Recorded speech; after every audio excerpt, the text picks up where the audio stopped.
Okay, good morning. Welcome. Today you're going to learn how to use the clone stamp tool. And as an added bonus, you're also going to make your first GIF or GIF or whatever you want to call it.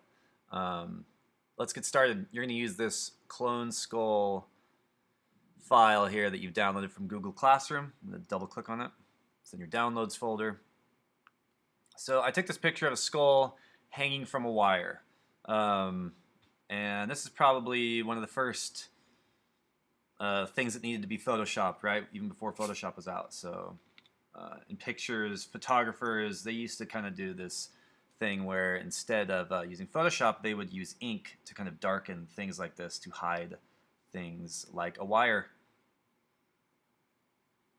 Excuse me, I think I'm losing my voice. Okay, so when you open this up, the first thing you want to do is make a copy of this background layer. To make a copy of a background layer, it's real easy. You're just going to click and drag it. So here's the layer. If you don't see layers, it's in the window menu. Remember your workspace. You should be using your best workspace here. Down here I have a little page icon for a new layer. I'm going to drag my background and drop it right on top of that layer. So we're going to have kind of a before and after GIF that we're going to make using these two layers. I want to rename my background layer, so I'm going to double click on this. And this is the original graphic, so we're just going to go OG, click OK. And for my background copy, I'm going to double click on this and call this Edit. Now let's save it while we're here. File, Save As. We're going to save this under Format. We're going to choose Photoshop, so it might say JPEG. We want to choose a Photoshop. You should have a drafts folder on your computer somewhere if you've been following along my videos. So I'm going to save it in here. And just keep it called Clone Skull, that's fine. You could add your name to it if you want to. Click Save. Maximize compatibility, yes. I don't want to show this again. Click OK. Okay, so now we've set up our document and we're ready to edit it. This is a great habit to do every time you open up a photo in Photoshop. It's always nice to keep the original layer, the original graphic here, the OG, kind of underneath on the bottom of your layers as you work. Now I'm going to show you the clone stamp tool, which is right here. It's the 1, 2, 3, 4, 5, 6, 7, 8, 9th tool down. It looks like a little stamp. Let's click on it. And when you do that, it gives you a little circle. And this is the size. This represents the size of your clone stamp. Now I can increase the size of this brush, is what I'm going to refer to it as well, by right-clicking, and then it lets me increase the size. So right now mine is set 75. Yours is probably smaller if you haven't used this before, but you can see if I turn this up to 200, now when I bring my cursor away from this window, the right-click window, it's much larger. It is 230 pixels instead of 70. Hardness refers to the edge of your brush. So you could have a really soft edge or a really hard edge. Right now we're set on the softer side. So I'm going to click out of this to get rid of this window. That's okay if you get that warning. No big deal. Now I'm going to use the zoom tool, magnifying glass, to click on kind of where the wire comes out of the skull. So that zooms me in. I'm at about 66%, and that's good. Another awesome keyboard shortcut is the Spacebar. If you hold down the Spacebar, you can move your canvas around. Okay, I want to go back to the clone stamp tool. And you should be working in your edit layer. Okay, so you should have two layers, the original and the edit. I think this brush is a little too big. It's much larger than the wire. So I'm going to right click. I'm going to go back to that original. I think it was like 70 or 80 pixels. Okay, so when you click away, I probably should have hit escape. It's telling me you need to option click to define the source point. So let's do that. Let's get started here. Basically what we're going to do is copy and paste this black area into where this wire is. I'm going to do that one more time. Let's go up to like 85 here, and then I'll hit escape. There we go. Does that work? No, it doesn't. Okay. To sample, to tell the computer what to sample. So right now I'm set at 95 pixels. You should option click. So when I hold down the option key on my keyboard, so look down your keyboard. It's on the left of command, right of control. The option key lets you option. So hold down option and then click. And that sets this black area as your sample. And how do I know it's that black area? Well, watch what happens now when I hover over the wire. So I'm not clicking on anything. I'm just moving my mouse over. And now I can click, and that will sample from here to here. And now I've gotten rid of a little chunk of that wire. So let's do it again. I'm going to option click, move over the wire. And now I'm going to drag it up. We'll see that go away. So let's do Command minus to zoom out. And then I'm going to drink some water here. Okay. Very nice. I apologize for that. Another quick way to clone stamp something is let's option click. So I'm holding on the option key and clicking on the black. Now I hover over. So I'm not holding on to anything right now. I'm going to click once. Okay, so it did one little stamp here. And now I'm going to let go of the mouse, hold down the shift key, and click up here. And it will sample from A to B, if you know what I mean. So you see that? So I can get rid of a big chunk at a time. So I'm going to do that one more time. Option click, and then hover over the wire, click once, and then hold down the shift key. And if this was the A point, I think I can go up to like about here, hold down the shift key, and it selects all that in between. Now I just have this one little chunk. And you'll notice when you click, and like I'm holding down right now, you see a little crosshair. That shows you where it's sampling from.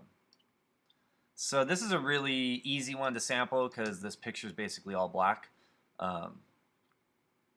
Now I have this big chunk, so I'd like to increase the size of my brush. I'm going to right click and turn the brush up to 200. So it's better to use a bigger brush than try and like click and drag all around with a little brush. But now I'm going to option click, and now bring the cursor over to the bad part, the part I want to get rid of, and I'll just paint in this area. So I could have even used a bigger brush. There we go. So I'm going to hold down the space bar. That gives me the hand. I'll drag this down. So I'm almost done. Option click, and then drag up.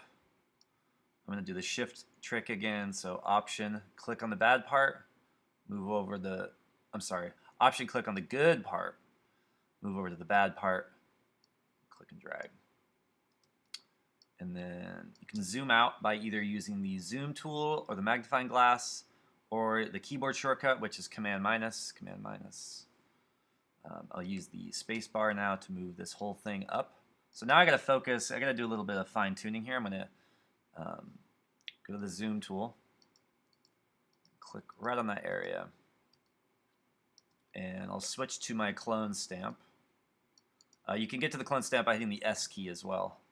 But this brush is way too big. I need a much more exacting brush, so we're going to go down to kind of my original 70. That's pretty good. Okay. Now we're going to option click up here. Bring the cursor down, and you can kind of see where I'm going to start. Let me try and do a different sample. Option click. And then I haven't clicked yet, but as I hover over this, it shows me what it's going to look like. So that actually looks like it's going to get rid of it right at the skull. And I'll just do this. You could see a little bit left if I was really being, if I wanted to be really skillful at this.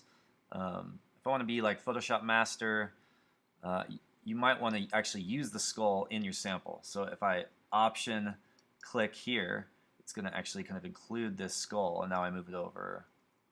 And now that'll give me a much more crisp edge. Awesome. Let's do Command minus to zoom out. Right now I'm going to ask that you hit the F13 key on your keyboard. So let's save our Photoshop document. And I'm going to shrink this down because GIFs should be smaller. Hit F13. That changes my image size, right? Use the zoom tool to zoom back in. So now let's make our GIF. To do that, we're going to go up to the window menu and choose timeline. Okay, that opens up this window down here, the timeline. Get used to this little guy here. He is going to be your friend over the next few weeks. So if we look at our layers over in the layer menu here, the window, you can click on the eyeball, this top edit window, show you like here's before, here's after. Not sure why it's doing that. For some reason, you have this weird border. Maybe I'm going to crop. I'm not sure. Maybe my image size thing did that. So I'm going to just crop into this a little bit. Okay, things never go as planned, so get used to it. There we go. There we go. So, yeah, the eyeball will show and hide that top layer, showing you all that cool work that you've done.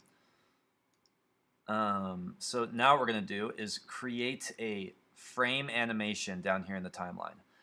By default, do not click on anything yet, first of all. Let me warn you, you do not want to see this create video timeline. You want to click on the little triangle next to it and choose create frame animation.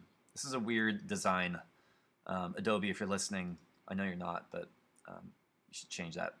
Create frame animation. You just see these words, and then when you see these words, you click on the button. And here we have our first frame of a one frame animation. Okay? And that first frame is showing me these layers in these orders with this visibility. And the reason I point that out is because when I make my second frame, I'm going to click on this little page icon here to make a new frame. Here we have now a two frame animation, but they're both essentially the same thing. So what we're going to do is tell the second frame to only show the original layer. So while your second frame is highlighted here, we're going to hide, click on the eyeball that is accompanying the edit layer. Kaboom. Okay? So now frame 1 shows the edit layer. Frame 2 does not. Okay? Makes sense? Kind of a crazy concept here. You are animating things in Photoshop. The next important thing is to change. This says 0 seconds by default. You're going to click on that and choose 1 second. And then for layer 2, you're going to choose 1 second. That will make it so that each frame will play for 1 second. Now, you could have previewed that. You can look at it now, set it 0 seconds, and it's going to give you a headache probably. But now I can preview my animation by clicking on the play button. Last thing I want to do actually is under once, we want to have it say forever. This is the looping options. So we don't want it to loop once, we want it to loop forever. Now I'm going to click play, and it's going to play your little animation on, off, before and after. Yeah, that's it. So remember, you should have 2 frames here. Second frame should have a different visibility on the edit layer. Loop should be set at forever. And then now we are ready to save this bad boy here. File. This is a little bit different here. Export, and then save for web legacy. So we're not doing file, save as. File, export, save for web.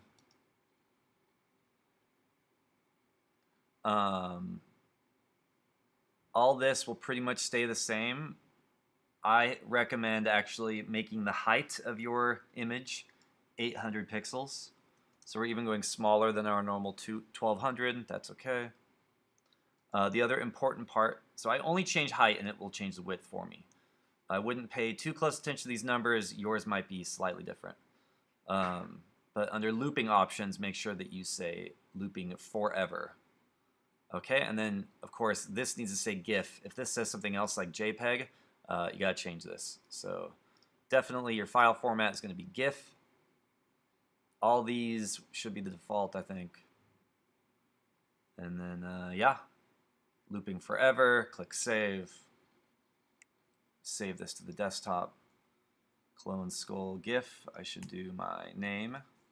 All right, Chris Zbarth dash, and then save. I just submit that. Let me know if you have any problems. I hope you enjoyed your first GIF.